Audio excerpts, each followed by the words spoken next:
इस मूवी के नाम से आपको पता चल ही रहा होगा कि मूवी में 4 फैंटास्टिक लोगों का जिक्र है, जिनमें से एक लड़का रीड है जिसको मिस्टर फैंटास्टिक भी कहते हैं। उसमें ये पावर थी कि उसकी बॉडी बहुत ही ज्यादा फ्लेक्सिबल थी। दूसरा फैंटास्टिक इंसान एक और आदमी है जिसका नाम जॉनी है और वो ह्यूमन टॉर्च के नाम से मशहूर है।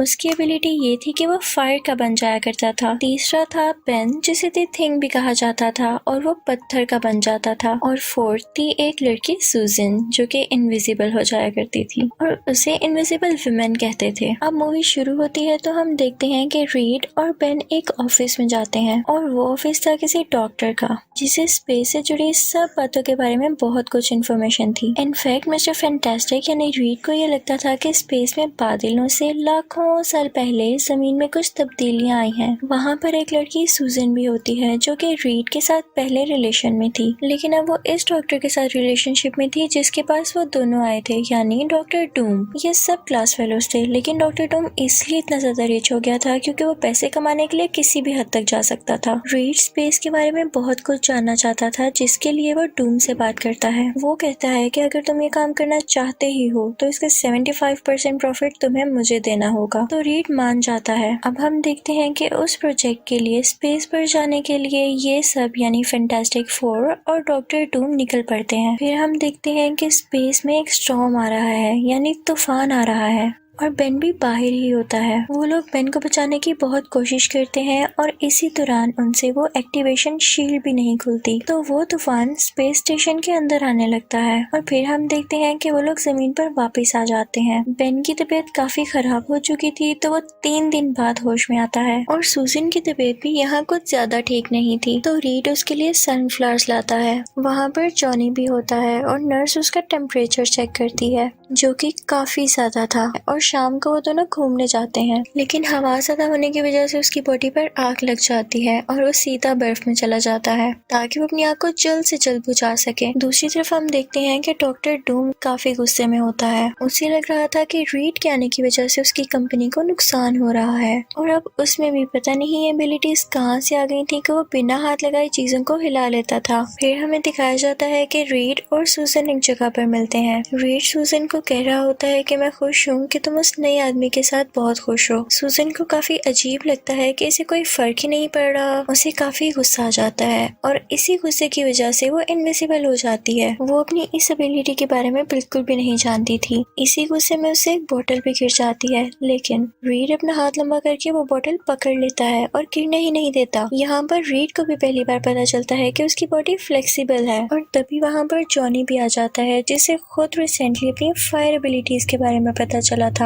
और फिर वो तीनों मिलकर बेन के पास जाते हैं जिसने खुद को एक रूम में बंद किया हुआ था। वो उनके लिए दरवाजा नहीं खोलता और खिड़की तोड़ के बाहर चला जाता है। वो सीधा अपनी वाइफ के पास जाता है, लेकिन उसकी वाइफ उसे देख के काफी डर जाती है। वो काफी उदास होता है और अगले दिन एक ब्रिज के किनारे बैठा होता है कि तभी वहाँ पर एक आदमी आता है जो कि सुसाइड करना चाहता था। बेन उसे बचाने के लिए आगे बढ़ता है, लेकिन तभी वहाँ पर एक एक्सीडेंट हो जाता है। उधर वो तीनों भी थे जो कि बेन के घर जा रहे थे। ये चारों वहाँ पर हो रहे एक्सीडेंट्स को रोकने लगते हैं और लोग ये देखकर काफी हैरान हो जाते हैं, लेकिन साथ ही साथ इन सब के लिए क्लैप भी करते हैं। और तभी वहाँ पर बेन की वाइफ आती है जो कि अपनी वेडिंग रिंग उतारकर वहाँ पर रख देती है। इससे बेन को काफी दुख होता है, लेकिन रीड उससे कहता है कि फिक्र नहीं करो, हम दोबारा पहले जैसे हो जाएंगे। अब इन चारों की न्यूज टीवी पर आने लगी थी, लोग इन्हें अपना हीरो कहने लगे थे। और फिर हम देखते हैं कि वो चारों एक जगह जाते हैं। लोग अपने हाथों में कार्ड्स लेकर उन्हें देखने के लिए खड़े थे, लेकिन साथ ही साथ वो बेन से भी डर रहे थे जो कि अब पत्थर का बन चुका था। तभी वहाँ पर डॉक्टर डूम भी आ जाता है जो कि सुजन को अपने साथ जाने का कहता है। हीट वहाँ पर आकर उसे रोकने लगता है, लेकिन उसका ज्यादा गुस्सा करने की वजह से लाइट्स ऑन ऑफ होने लगती हैं, यानी अब उस आदमी के पास भी एबिलिटीज आ चुकी थी। और तभी वहाँ पर बेन आता है जो कि पूरा का पूरा पत्थर बन चुका था और बहुत ही ज्यादा ताकतवर। तो डॉक्टर डूम उसे डर जाता है और वहाँ से चला जाता है और उसे भी फील होने लगा था कि उसकी बॉडी मेटल बन रही हो जैसे। जब वो ये चीज डॉक्टर से शेयर करता है तो डॉक्टर उसे कहता है कि 2-3 दिन में तुम पूरे के पूरे मेटल में बदल जाओगे और इस बीमारी के बारे में तो मैं पहली बार सुन रहा हूँ। तो मुझे ये बात सीनियर डॉक्टर्स तक पहुँचानी होगी कि कहीं ये बीमारी किसी किसी की जान ना ले ले। अब वो आदमी तो ये नहीं चाहता था कि ये बात किसी को भी पता चले, तो वो डॉक्टर को वहाँ पर मार देता है। वो वापस आता है और उन कॉस्ट्यूम्स को सीने लगता है जो उन लोगों ने स्पेस में पहनने थे, ताकि वो अपनी अपनी एबिलिटीज के लिहाज से ये कॉस्ट्यूम्स पहन सके। रीड उन सबको एक ऐसी मशीन दिखाता है जिससे वो सब लोग दोबारा से नॉर्मल हो सकते थे, लेकिन वो कहता है कि इसका एक रिस्क भी है, या तो हम मुकम्मल ठीक हो सकते हैं या तो हमें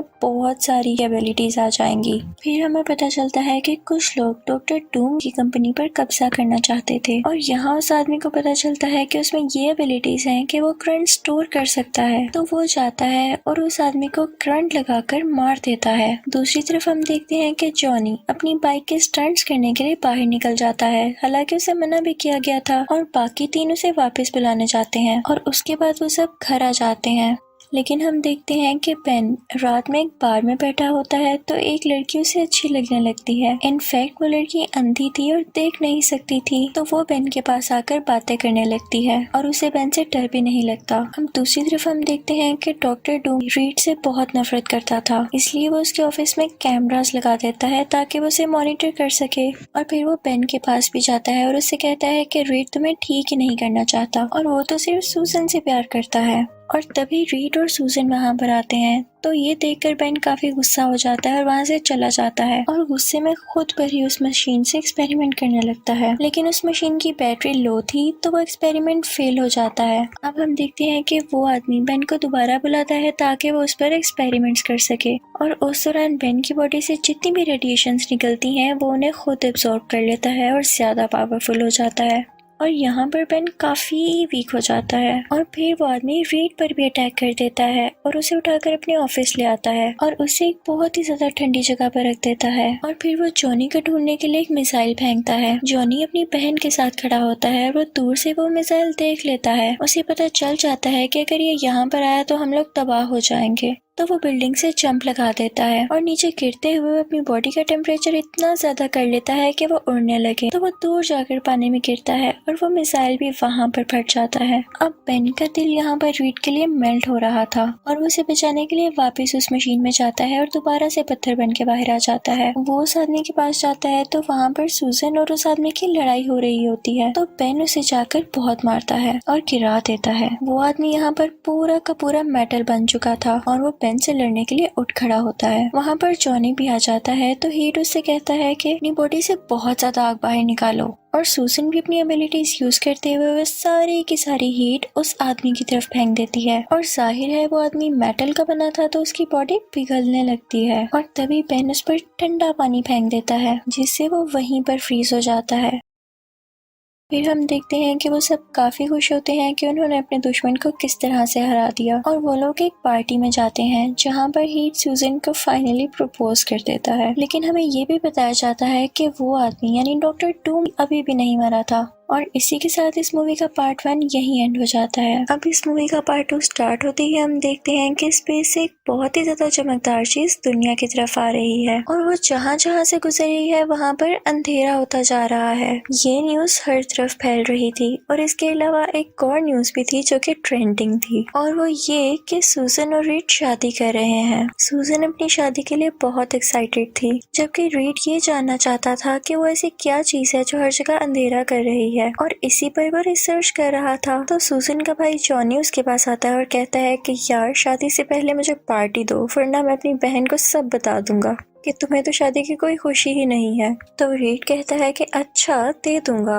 और फिर हम उसी तेज रोशनी को दोबारा से देखते हैं जो कि घर के ऊपर से गुजर रही होती है कि वो तीनों वहाँ पर पार्टी कर रहे होते हैं, और तभी सूजन एक जनरल के साथ आती है। वो जनरल उन चारों को अपने साथ ले आता है और उस सफेद रोशनी के बारे में इन्हें कुछ बताने लगता है, और वो रीड से कहता है कि इसको ट्रेस करने के लिए हमें एक सेंसर बनाना चाहिए। तो वो कहता है कि अभी नहीं, अभी तो मेरी शादी है। तो ये सुनकर सूजन खुश हो जाती है कि चलो इससे भी कुछ एक्साइटमेंट है, लेकिन रीड रुकने वाला तो था नहीं, तो वो सूजन से छुप के वो सेंसर बनाने लगता है। अब हम देखते हैं कि शादी का इवेंट स्टार्ट हो चुका है और रीड के मोबाइल पर एक अलर्ट अलार्म रिंग होता है, जिसका मतलब ये था कि वो कॉस्मिक लाइट यानी चमकती हुई चीज इनके बहुत करीब है, और जैसे ही वो चीज करीब आती है तो पूरी सिटी की लाइट चली जाती है। उनकी शादी की रिकॉर्डिंग करने के लिए वहाँ पर एक हेलीकॉप्टर भी था जो कि वहाँ गिर जाता है। लेकिन लकीली किसी की जान नहीं जाती क्योंकि बेन वहाँ टाइम पर आ जाता है और उसे रोक लेता है। अब हम देखते हैं कि रीड जॉनी को उस रोशनी के पीछे भेजता है ताकि वो देख सके कि ये है क्या, और तभी हम देखते हैं कि वहाँ पर एक क्रिएचर भी है जिसे इस पार्ट में सिल्वर सर्फर कहा गया है। वो क्रिएचर जॉनी को गर्दन से पकड़कर पहले तो स्पेस में लेकर जाता है और फिर जोर से जमीन की तरफ फेंक देता है, लेकिन वो एक नॉर्मल इंसान तो था नहीं, तो वो बच जाता है। जमीन पर आकर वो सबको सिल्वर सर्फर की सच्चाई के बारे में बताता है। सब लोग जान गए थे कि उन्होंने इस चीज को छेड़कर बहुत बड़ी गलती की है। अब हम देखते हैं कि सूजन रीड से काफी नाराज होती है और वो कहती है कि हमारा फ्यूचर एक साथ अच्छा है भी या नहीं, और वो ये गुस्से से कहकर अपने भाई के पास चली जाती है। उसकी तबीयत सिल्वर सर्फर से लड़ाई के बाद काफी खराब थी। सूजन जब उसका बुखार चेक करने के लिए उसे हाथ लगाती है तो उसकी पावर्स भी उसमें आ जाती हैं। उसके जिस्म में आग लग जाती है और वो उड़ने लगती है। तभी जल्दी से जॉनी उसको दोबारा से टच करता है जिससे उसकी एबिलिटीज वापस आ जाती हैं। दूसरी तरफ हम देखते हैं रीड को जो कि इस क्रिएचर पर रिसर्च कर रहा होता है। वो ये पता लगाता है कि ये क्रिएचर जहाँ भी किसी प्लेनेट पर गया तो वो प्लेनेट 8 दिन से ज्यादा ठीक नहीं रह सका और तबाह हो गया। अब बस हमें इसको रोकना होगा। वो क्रिएचर जमीन में जगह खोद कर रह रहा था और उसने अभी तक जमीन में काफी ज्यादा होल्स कर रखे थे। तो ये सब पता लगाते हैं कि जिस पैटर्न से वो होल्स बना रहा है तो अगला होल वो कहाँ पर खोदेगा, और उन्हें उस जगह का पता चल जाता है। और तभी सिल्वर सर्फर भी वहाँ पर आ जाता है। जॉनी भी उसके पीछे भागने लगता है और उसकी टक्कर रीड से हो जाती है जिसकी वजह से उन दोनों की एबिलिटीज आपस में एक्सचेंज हो जाती है। वहाँ हम देखते हैं कि उस सिल्वर सर्फर की वजह से एक रोलर कोस्टर गिरने वाला था जिसे जॉनी अपनी पूरी पावर के साथ उठाकर और रीड उस पर आग फेंककर उसको स्टिच कर देता है। लेकिन हम देखते हैं कि यहाँ पर जॉनी फिर से वीक हो रहा है और फिर वहाँ पर वो जनरल आता है और कहता है कि परेशान नहीं हो, मैंने हेल्प मंगवाई है। और तभी डॉक्टर डूम वहाँ पर आ जाता है और वो उनसे कहता है कि मैं तुम्हारी मदद कर सकता हूँ। और उन चारों के पास इसके अलावा और कोई रास्ता भी तो नहीं था क्योंकि पूरी दुनिया तबाह हो रही थी और उन्हें कोई न कोई उनकी मदद के लिए चाहिए था। उनसे कहता है कि मैं उससे मिल चुका हूँ। वो उन चारों को एक वीडियो दिखाता है जिसमें सिर्फ ये दिखाया गया है कि सिल्वर सर्फर उसे बोल रहा है कि दुनिया जल्द खत्म होने वाली है और इसके बाद उसने इस पर अटैक कर दिया। वो बताता है कि उसकी सारी की सारी पावर्स एक बोट के साथ कनेक्टेड है और अगर उसे उस बोट से अलहदा कर दिया जाए तो वो बिल्कुल वीक हो जाएगा। रीड काफी परेशान हो जाता है क्योंकि उसे कुछ समझ नहीं आ रहा था कि सब कैसे होगा। अब रीड और वो आदमी सिल्वर सर्फर के खिलाफ काम पर लग जाते हैं। अब वो लोग पता लगाते हैं कि ये क्रिएचर अगला होल कहाँ पर करने वाला है। जब ये सब सिल्वर सर्फर के खिलाफ प्लानिंग कर रहे होते हैं तो वो सूजन के पास आता है और वो उससे कहता है कि उसके पास और कोई ऑप्शन नहीं है। जब जनरल सूजन और इस क्रिएचर को साथ देखता है तो वो इन पर मिसाइल फेंक देता है, लेकिन सिल्वर सर्फर उसे रोकता है और वापस आर्मी पर ही अटैक कर देता है। फिर हम देखते हैं कि ये लोग सिल्वर सर्फर का कनेक्शन उस बोट से हमेशा के लिए खत्म कर देते हैं। आर्मी सिल्वर सर्फर को कैद कर लेती है और फैंटास्टिक फोर को इजाजत ही नहीं देती उससे मिलने के लिए। तो सूजन एक प्लान करती है कि मैं इनविजिबल होकर उसे देख कर आती हूँ।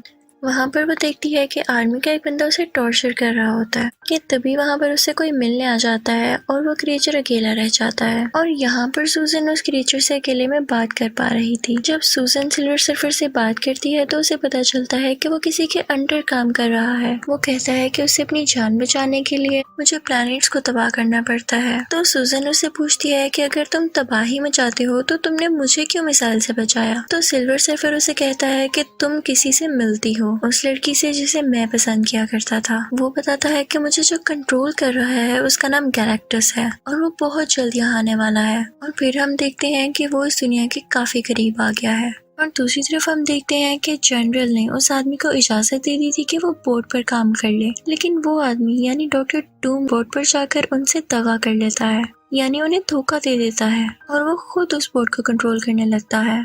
वो जनरल को वहाँ पर मार देता है और तबाही मचाते हुए वहाँ से बाहर चला जाता है। अब फैंटास्टिक फोर काफी परेशान हो जाते हैं और वो बोट को किसी भी तरह से वापस लाना चाहते थे, तो वो सिल्वर सर्फर को आजाद करवा देते हैं। वो सब प्लेन में बैठकर उस आदमी का पीछा करने लगते हैं। अब यहाँ हम देखते हैं कि उन लोगों में काफी फाइट होती है और वो बुरा आदमी सिल्वर सर्फर पर एक नेजा मारता है, लेकिन अब की बार सूजन उसकी जान बचाती है और उसके सामने आ जाती है और वो काफी जख्मी होती है और जल्दी मरने वाली थी। लेकिन तभी हम देखते हैं कि गैलेक्टस भी जमीन पर पहुंच गया था। जॉनी ये कहता है कि मैं उसे जाकर लड़ूंगा, और फिर वो बाकी फैंटास्टिक लोगों की पावर्स ले लेता है। फिर वो उस आदमी से फाइट करता है जिसकी वजह से उसका उस बोर्ड के साथ कनेक्शन खत्म हो जाता है। लेकिन फिर हम देखते हैं कि सूजन बेचारी की वहाँ पर डेथ हो जाती है, लेकिन सिल्वर सर्फर अपनी पावर्स का यूज करके उसे दोबारा से जिंदा कर लेता है और फिर वो गैलेक्टस को रोकने के लिए स्पेस की तरफ चला जाता है क्योंकि वो अभी भी पूरी तरह से दुनिया में नहीं आ सका था। इन दोनों में बहुत लड़ाई होती है और एक बहुत बड़े ब्लास्ट के साथ गैलेक्टस मारा जाता है। इस जमीन पर सब कुछ नॉर्मल हो जाता है कि रीड और सूजन दोबारा से चाइना में शादी कर लेते हैं और हंसी खुशी रहने लगते हैं।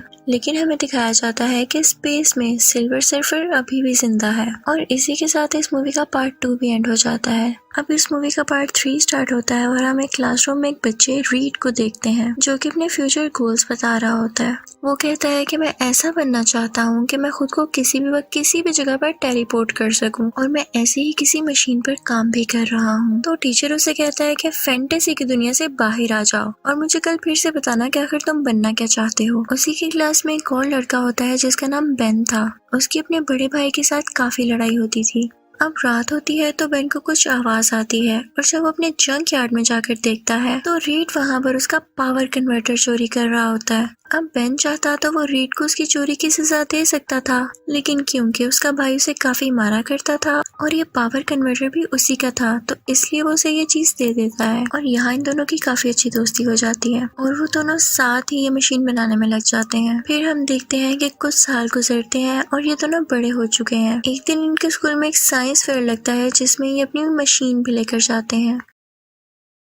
सब इनकी मशीन का मजाक उड़ा रहे थे, लेकिन तभी वहाँ पर 2 लोग आते हैं। उसमें से लड़की का नाम सूजन होता है। वो आदमी उसे कहता है कि मैं तुम्हें स्कॉलरशिप देना चाहता हूँ। रीड के लिए सुनना बहुत खुशी का बाइस था, यानी वो बहुत खुश हो जाता है और फिर वहाँ पर पढ़ने के लिए चला जाता है। वो एक दिन लाइब्रेरी में बैठा होता है तो वहाँ पर सूजन भी होती है तो वो उसे एक बुक के बारे में बताने लगता है। अब हम देखते हैं कि वो प्रोफेसर जिसने रीड को स्कॉलरशिप दी थी उसको फंड देने वाले लोग उससे कहते हैं कि इसके बदले में हमें कोई अच्छी चीज दो, तभी हम तुम्हारी ऑर्गेनाइजेशन की मदद कर सकेंगे। तो प्रोफेसर उनको अपने स्टूडेंट की उस मशीन के बारे में बताता है कि तुम लोगों को उससे बहुत फायदा हासिल होगा। वहाँ पर एक लड़का विक्टर भी होता है। वो प्रोफेसर उसको लेकर रीड के पास जाता है और सूजन भी वहाँ पर होती है। वो उसे कहता है कि इस प्रोजेक्ट पर तुम तीनों मिलकर काम करोगे। यहाँ हमें पता चलता है कि विक्टर इस दुनिया से बहुत नफरत करता है और वो चाहता है कि दुनिया तबाह हो जाए और वो यहाँ भी इसलिए है क्योंकि वो सूजन को पसंद करता था। दूसरी तरफ हम देखते हैं कि प्रोफेसर का बेटा जॉनी अपने डैड की गाड़ी चला रहा होता है और एक एक्सीडेंट में अपने फादर की गाड़ी को खराब कर देता है। उसके बदले में प्रोफेसर उससे कहते हैं कि तुम हमारे साथ उन बच्चों के प्रोजेक्ट में शामिल हो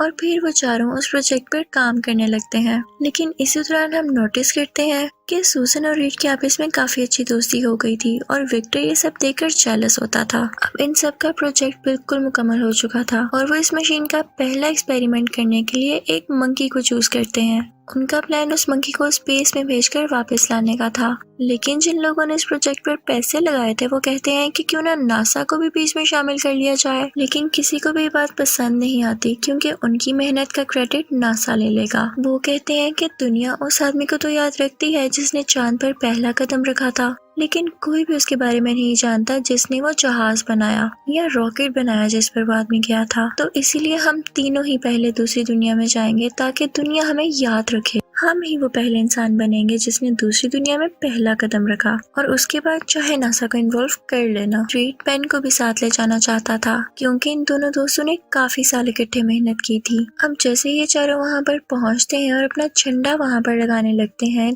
तो इनको एक ग्रीन लाइट नजर आती है जो कि उसकी जमीन के अंदर थी और वो चारों तरफ फैलने लगी थी। अब हम देखते हैं कि विक्टर उस ग्रीन फ्लूइड में हाथ डालने लगता है जिसकी वजह से वो फ्लूइड लावा बन के फट जाता है और वो चारों भागने लगते हैं, लेकिन विक्टर उसी फ्लूइड में गिर जाता है और बाकी 3 वापस आने की कोशिश करने लगते हैं लेकिन वो सिग्नल से नहीं पिक कर रहा होता। जब सूजन ये देखती है तो वो उनकी हेल्प करती है कि वो किसी तरह अर्थ पर वापस आ जाएं। अब जैसे ही वो तीनों अर्थ पर आते हैं तो वहाँ की रेडिएशन भी उनके साथ आ जाती हैं जिनके अंदर सूजन भी आ जाती है। यहाँ इन चारों में डिफरेंट पावर्स आ चुकी थी और इनको एक जगह पर बांधा गया था। रीड वहाँ पर अपना हाथ छुड़वा लेता है और फिर बेन के पास जाता है, लेकिन देखता है कि बेन तो पूरा का पूरा पत्थर बना हुआ है। रीड उसे कहता है कि मैं सब कुछ नॉर्मल कर दूंगा। तभी वहाँ पर वो लोग आ जाते हैं जिन लोगों ने इस प्रोजेक्ट को फंड्स दिए थे। वो कहते हैं कि हम तुम्हें ठीक तो कर देंगे, लेकिन इसके बदले में तुम्हें भी हमारा ख्याल रखना पड़ेगा। फिर ये लोग इन तीनों को 1 साल तक ट्रेनिंग देते हैं। ये इन्वेस्टर्स वहाँ पर अपनी आर्मी बनाना चाहते थे और इसीलिए एक गेट भी तैयार कर रहे थे और वो जॉनी को एज अ फाइटर चूज करते हैं। सुसन प्रोफेसर के पास जाकर ये बताती है तो प्रोफेसर नहीं चाहता कि उसका बेटा कोई भी फाइट करे, तो वो सुसन से कहता है कि प्लीज तुम लोग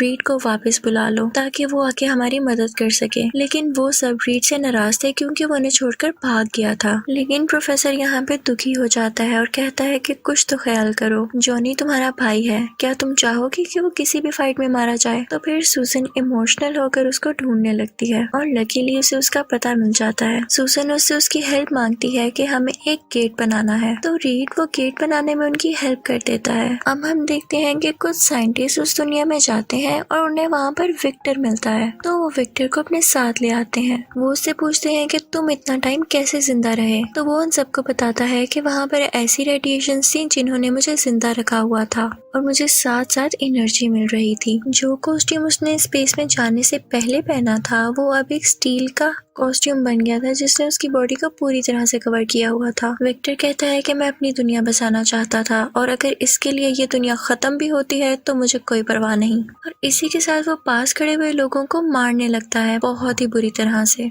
और इसी के साथ वो उस गेट तक भी पहुंच जाता है। प्रोफेसर उसे बहुत समझाते हैं कि तुम हमारे साथ भी रह सकते हो, लेकिन वो गुस्से में आकर प्रोफेसर को भी मार देता है और वो गेट उठाकर दूसरी दुनिया में चला जाता है। विक्टर दूसरी दुनिया में जाकर सब की सब चीजें इस दुनिया से खींचने लगता है और फिर हम देखते हैं कि वो चारों किसी दूसरे रास्ते से उस दुनिया में जाते हैं और उससे फाइट करने लगते हैं और वो लोग वहाँ पर विक्टर को हरा देते हैं। ये चारों अपने मिशन में सक्सेसफुल हो गए थे और इसी के साथ ये मूवी यहाँ पर एंड हो जाती है, यानी इस मूवी का पार्ट 3 भी। Thank you for watching.